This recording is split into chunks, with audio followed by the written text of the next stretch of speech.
I was having a browse at the cars that are currently for sale in Australia, all over Australia, not just in Queensland, and I didn't realise actually just how cheap some of the cheaper EVs actually are. So a whole bunch of them, which I'll go into in a minute, are below $10,000 or $15,000. Bargain prices. Thank you very much to all of you for liking and subscribing to the channel. Most of you aren't subscribed, so please do consider pressing subscribe. Also, thank you to anybody for supporting on Patreon, YouTube memberships. Buy me a coffee. If you wanted a way to talk with me, if you're going to get an EV, for example, or you just want to chat or say hello, or just support me, just join in one of those. So the links will be below. Could you live with a 150-kilometre range in the city wherever you live right now, whoever you are, not just Australia? Probably most of your driving can actually be done with that range. Just treat the car kind of like a phone, I suppose. When you've got a small car like a Leaf or a iMove, just treat it like a phone. You get home, you plug it in. You go out, you go drive around, you get home, you plug it back in. I know it's not the same as a Tesla, but it is a lot cheaper, and I know it has a fair bit less range. But let's talk about the very cheapest cars that you can get in Australia right now, because it's quite tempting. With the exception of Doug DeMuro, most people, as far as I can see, actually kind of like the Mitsubishi iMove, and I am one of them. I've always liked it. I think it's great. Little tiny turning circle, little dinky car.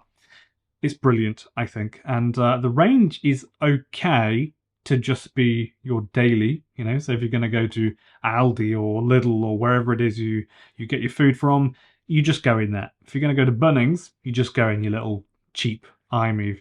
So just for pottering around to the shops, visiting family, pop to work, pop home. It's got air conditioning, so if you're in the east coast of Australia, or I suppose most places in Australia, enough power to go around and get up hills, that sort of thing. It's a great little work commuter, I think, but I can see a couple of issues for the iMove. Number one, people in the city like to drive fancier, larger cars. It's a status thing, it's a big deal, and they will want to mow you down. That's one issue. Number two, it's not exactly the safest car, is it? So in a world where bigger cars are getting all of the orders, really, I'm kind of fine with that, but I'm not one of those people. I don't think a lot of you will be a fan of that.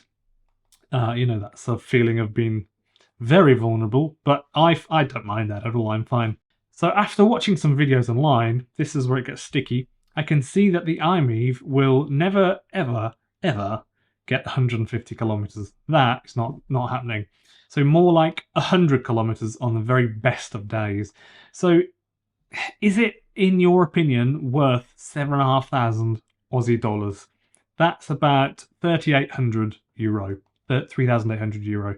Quite possible, but if it's going to be 10 years old or so and have 50 or 100,000 kilometers on it, then basically the battery will be on its way out, because this is Australia, so it has been being cooked every day, even when it's not being driven. So this needs to be thought about, I think.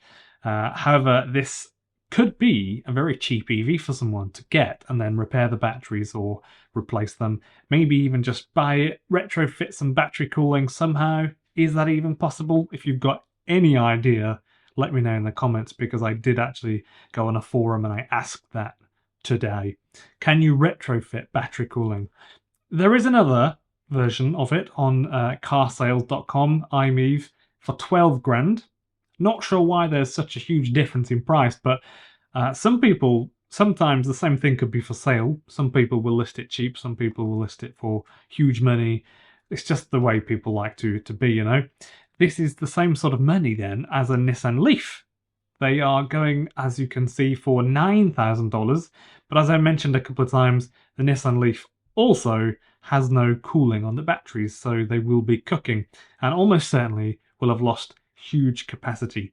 Even Leafs with 60,000 kilometers have lost usually 20, 30, 40 even %. I've literally seen them with 40% gone. with 63 or 4,000 kilometers on the clock. So I don't really recommend getting a Leaf in Australia. It's kind of not ethical, I don't think. It's not a reasonable thing to say to people. For this reason, and this reason alone, other than that, it's an awesome car. Any car you buy here needs to have proper cooling. So not just liquid cooling that can take some of the heat out and then put it through a radiator and then use a fan, but it actually needs to use the air conditioning. No questions. It's immensely hot here in summer. EVs are just too expensive to be buying bad ones.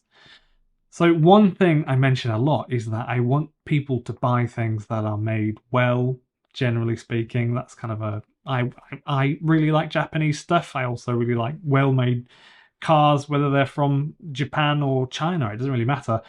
And it's often worth paying a bit extra for an EV so that in 20 years' time, someone will want to buy it in the used market.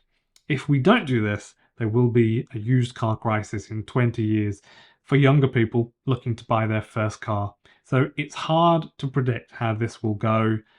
I'm not an expert, but take the Honda Jazz, for example, or the Honda Fit if you're in America. They sell really, really well for lots of money, even when they're, 16, 18, 20 years old.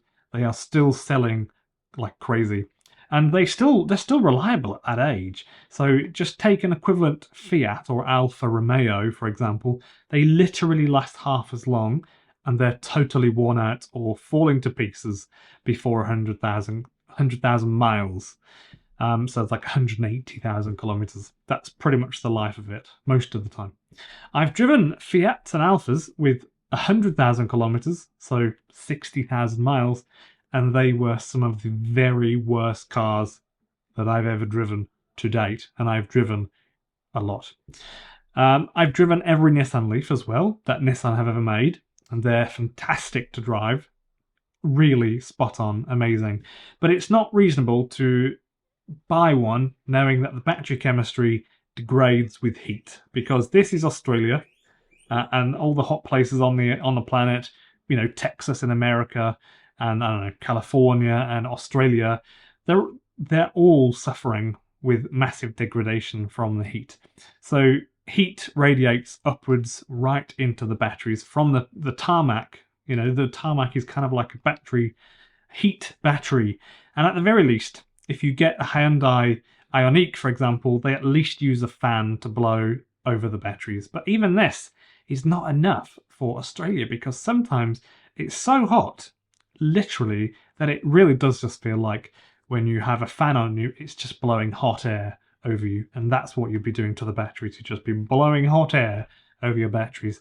So it's just not good enough. So whatever you do, whatever EV you get, make sure it actually uses the air conditioning.